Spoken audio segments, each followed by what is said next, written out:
ವೀಕ್ಷಕರೆಲ್ಲರಿಗೂ ಸಾಪ್ತಾಹಿಕ ಭವಿಷ್ಯವಾಣಿ ವಿಶೇಷ ಕಾರ್ಯಕ್ರಮಕ್ಕೆ ಸ್ವಾಗತ.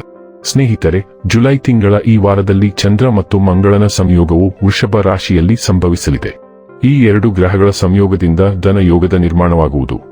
ಜ್ಯೋತಿಷ್ಯ ಶಾಸ್ತ್ರದ ಪ್ರಕಾರ ಚಂದ್ರನು ತನ್ನ ಉನ್ನತ ರಾಶಿಯಾದ ವೃಷಭ ರಾಶಿಯಲ್ಲಿ ಚಲಿಸುವ ಮೂಲಕ ಗೌರಿ ಯೋಗದ ನಿರ್ಮಾಣವಾಗುವುದು. ಗ್ರಹಗಳ ಈ ಶುಭ ಸ್ಥಿತಿಯಿಂದ ಕೆಲವು ರಾಶಿಗೆ ಸೇರಿದ ಜನರಿಗೆ ಹೆಚ್ಚಿನ ಲಾಭ ದೊರಕುವುದು. ಹಾಗೆ ಅಪಾರ ಆರ್ಥಿಕ ಲಾಭವನ್ನು ಗಳಿಸುವ ಸಂಭವವಿದೆ. ಜೊತೆಗೆ ಈ ಅವಧಿಯಲ್ಲಿ ನೀವು ಸಾಕಷ್ಟು ಸಂತೋಷವನ್ನು ಹೊಂದುವಿರಿ. ಮನೆ, ವೃತ್ತಿ ಜೀವನಕ್ಕೆ ಸಂಬಂಧಿಸಿದಂತೆ ಅಪಾರ ಲಾಭವನ್ನು ಗಳಿಸುವ ಸಂಭವವಿದೆ. ಜೊತೆಗೆ ನಿಮ್ಮ ಆದಾಯವನ್ನು ಹೆಚ್ಚಿಸಲು ಹೊಸ ಮಾರ್ಗಗಳು ಗೋಚರಿಸುವುದು. ಜುಲೈ 7ರಿಂದ ಜುಲೈ 12ರವರೆಗಿನ ಮೇಷರಾಶಿಯವರ ಭವಿಷ್ಯವನ್ನು ತಿಳಿದುಕೊಳ್ಳೋಣ. ಈ ವಾರ ಮೇಷರಾಶಿಯವರ ಫಲಾಫಲಗಳೇನು, ಗ್ರಹಗತಿಗಳು ಹೇಗಿರಲಿವೆ, ಕೌಟುಂಬಿಕ ಸಾಮಾಜಿಕ ಜೀವನ ಹಾಗೂ ವ್ಯಾಪಾರ ವಹಿವಾಟು ಹೇಗೆ ನಡೆಯಲಿದೆ, ಅಲ್ಲದೆ ಯಾವೆಲ್ಲ ಸಮಸ್ಯೆಗಳು ನಿಮ್ಮನ್ನು ಈ ಸಾಪ್ತಾಹಿಕದಲ್ಲಿ ಕಾಡಲಿವೆ, ಅವುಗಳಿಗೆ ಪರಿಹಾರಗಳೇನು ಎಂಬುದನ್ನು ತಿಳಿಯಲು ಈ ವಿಡಿಯೋವನ್ನು ಸಂಪೂರ್ಣವಾಗಿ ವೀಕ್ಷಿಸಿ. ನೀವಿನ್ನೂ ನಮ್ಮ ಚಾನೆಲ್ ಸಬ್ಸ್ಕ್ರೈಬ್ ಮಾಡದೇ ಇದ್ದರೆ ಕೂಡಲೇ ನಮ್ಮ ಚಾನೆಲ್ ಸಬ್ಸ್ಕ್ರೈಬ್ ಮಾಡಿ. ಹೆಚ್ಚಿನ ವಿಡಿಯೋ ಅಪ್ಡೇಟ್ಗಾಗಿ ಪಕ್ಕದ ಬೆಲ್ ಐಕಾನ್ ಬಟನ್ ಕ್ಲಿಕ್ ಮಾಡಿ. ವಂಶ ಪಾರಂಪರ್ಯ ಜ್ಯೋತಿಷ್ಯರು ನಂಬರ್ 1 ವಶೀಕರಣ ಸ್ಪೆಷಲಿಸ್ಟ್. ವಿದ್ಯೆ, ಉದ್ಯೋಗ, ಮದುವೆ, ಹಣಕಾಸಿನ ಸಮಸ್ಯೆ, ವ್ಯಾಪಾರ, ಆರೋಗ್ಯ ಸಮಸ್ಯೆಗಳಿಗೆ ಫೋನಿನ ಮೂಲಕ ಪರಿಹಾರ. ಇಂದೇ ಕರೆ ಮಾಡಿ. ಸ್ನೇಹಿತರೆ, ಮೇಷರಾಶಿಗೆ ಸೇರಿದ ಜನರು ಜುಲೈ ತಿಂಗಳ ಈ ವಾರದಲ್ಲಿ ಆರ್ಥಿಕ ಸ್ಥಿತಿಯಲ್ಲಿ ಸಾಕಷ್ಟು ಸುಧಾರಣೆಯನ್ನು ಹೊಂದುವರು. ಈ ವಾರದ ಆರಂಭದಲ್ಲಿ ಆರ್ಥಿಕ ವಿಚಾರಗಳಿಗೆ ಸಂಬಂಧಿಸಿದಂತೆ ಉತ್ತಮ ಲಾಭವನ್ನು ಗಳಿಸುವಿರಿ. ಈ ವಾರ ಮೇಷರಾಶಿಗೆ ಸೇರಿದ ಜನರು ತಮ್ಮ ಸಂವಹನ ಮತ್ತು ವ್ಯಾಪಾರ ಕೌಶಲ್ಯದಿಂದಾಗಿ ನೀವು ಎಲ್ಲರ ಮನಸ್ಸನ್ನು ಗೆಲ್ಲುವಿರಿ.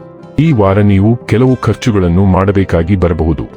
ಈ ವಾರ ನಿಮ್ಮ ಜೀವನದಲ್ಲಿ ಸುಖ ಸಮೃದ್ಧಿ ದೊರಕುವ ಸಂಭವವಿದೆ.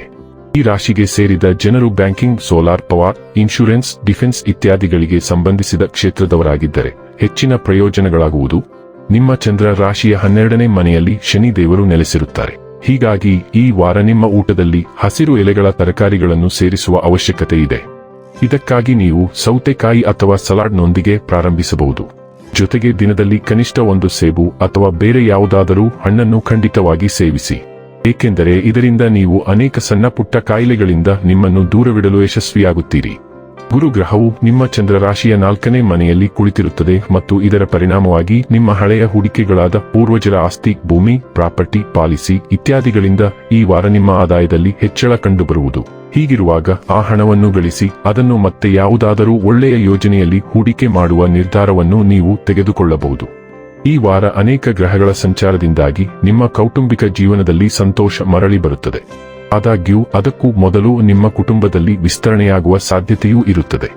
ಈ ವಿಸ್ತರಣೆಯು ಯಾರಿಗಾದರೂ ಮದುವೆಯಾಗುವುದರಿಂದ ಅಥವಾ ಮಗುವಿನ ಜನದಿಂದಾಗಿ ಸಾಧ್ಯವಿದೆ.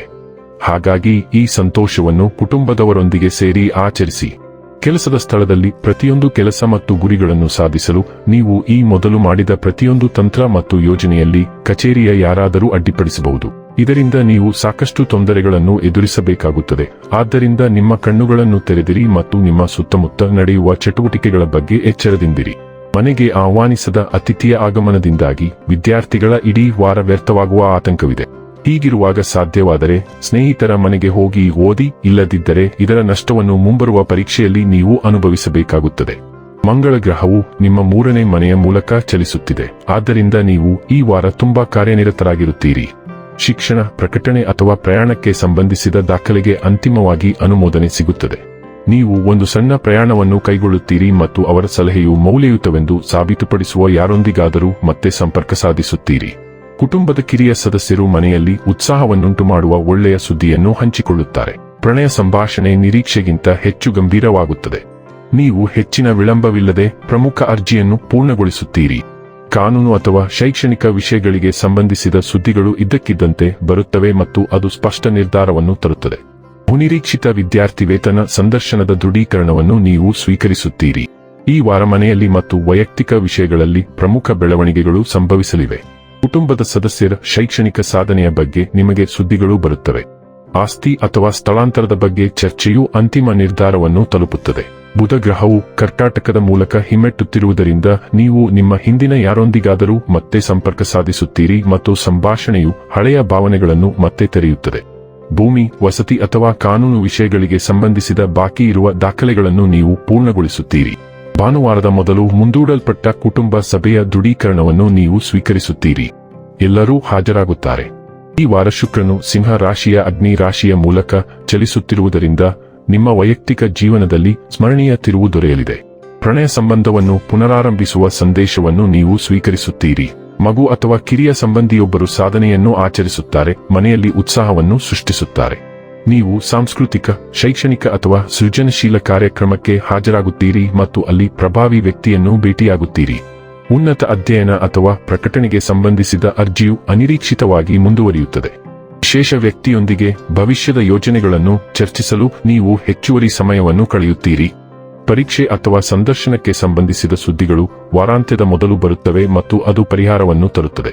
ಶುಕ್ರನು ಸಿಂಹ ರಾಶಿಯ ಮೂಲಕ ಚಲಿಸುತ್ತಿದ್ದಾನೆ, ಆದ್ದರಿಂದ ನೀವು ನಿಮ್ಮ ಸೃಜನಶೀಲ ಕೌಶಲ್ಯಗಳನ್ನು ಉತ್ತೇಜಿಸಲು ತುಂಬಾ ಉತ್ಸುಕರಾಗಿರುತ್ತೀರಿ ಮತ್ತು ಅಂತಹ ಯೋಜನೆಗಳ ಬಗ್ಗೆ ಕೆಲವು ಸಕಾರಾತ್ಮಕ ನವೀಕರಣಗಳು ಇರುತ್ತವೆ. ಇನ್ನು ಕೊನೆಯದಾಗಿ ಮಾಡಿಕೊಳ್ಳಬೇಕಾದ ಉಪಾಯಗಳ ಕುರಿತು ನೋಡುವುದಾದರೆ, ಗುರುವಾರದಂದು ಕಡಲೆಬೇಳೆಯನ್ನು ದಾನ ಮಾಡಿ. ಹೀಗೆ ಮಾಡುವುದರಿಂದ ಗುರು ಗ್ರಹವು ಬಲಗೊಳ್ಳುವುದು ಮತ್ತು ನಿಮಗೆ ಲಾಭಕ್ಕಾಗಿ ಉತ್ತಮ ಅವಕಾಶಗಳು ಲಭಿಸಲಿದೆ. ವೀಕ್ಷಕರೇ, ಇದಾಗಿತ್ತು ಮೇಷರಾಶಿಯ ಜಾತಕದವರ ಜುಲೈ 7 ರಿಂದ ಜುಲೈ 12 ರವರೆಗಿನ ಫಲದ ಮಾಹಿತಿ ಇಷ್ಟವಾದರೆ ವಿಡಿಯೋವನ್ನು ಲೈಕ್ ಮತ್ತು ಶೇರ್ ಮಾಡಿ. ಹಾಗೆ ಚಾನೆಲ್ ಸಬ್ಸ್ಕ್ರೈಬ್ ಮಾಡುವುದರ ಜೊತೆಗೆ ನಿರಂತರ ವಿಡಿಯೋ ಅಪ್ಡೇಟ್ಸ್ಗಳಿಗಾಗಿ ಪಕ್ಕದ ಬೆಲ್ ಐಕಾನ್ ಕ್ಲಿಕ್ ಮಾಡಿ.